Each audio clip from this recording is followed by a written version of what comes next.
كثير من الناس عندما يقرأ القرآن يقرأ وكأنها علاقة حافظ بمحفوظ. أنا أتكلم خاصة هذه رسالة للحفاظ أو بعض الناس الذي غير حافظ لكن يقرأ لكي يجمع حسنات أو يأخذ بركة القراءة. هذا كله طيب، كله طيب، لكن هل هذا هو الغاية من إنزال القرآن؟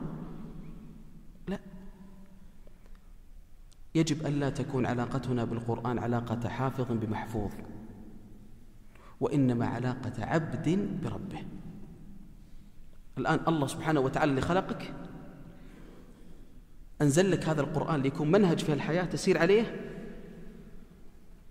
فلما أجي أقرأ القرآن أنت يا رب ماذا تريد مني؟ لأنك أنت يا رب الذي ستقرر أنا في الجنة أو في النار، عملي مقبول أو غير مقبول، أنا كم سأعيش في هذه الحياة. كل هذه القرارات المصيرية بيد الله. إذن الله ماذا تريد مني؟ الآن يا جماعة عندما تتوظف في وظيفة ولله المثل الأعلى، المدير ألست تخاف من المدير؟ لأن في يده قرار يستطيع أنه يضرك أو ينفعك، يعني الضار والنافع والله، لكنه هو سبب بيده قرار. ولو يأتي المدير في الشركة الأخرى لما همك أمره. لماذا؟ لأن ليس في يده قرار.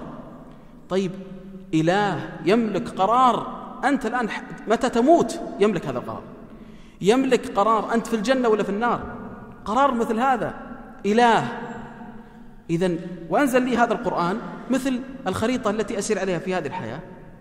إذن عندما أقرأ القرآن أنا أقرأ لأرضيه، أقرأ لتكون علاقتي بالقرآن علاقة عبد بربه. ماذا يريد الله مني لكي أسير؟ وهذا قضية التدبر والعمل بالقرآن، والذي عاشه صحابة النبي عليه الصلاة والسلام. كنا لا نتجاوز 10 آيات حتى نتعلم ما فيها من العلم والعمل، فتعلمنا العلم والعمل جميعا. حتى أن الصحابة رضوان الله عليهم، أبو بكر رضوان الله عليه عندما قال عنه ذلك، قال عنه أحد الصحابة: ما فضل عليكم أبو بكر بكثرة صلاة ولا عمل، وإنما بشيء وقر في قلبه.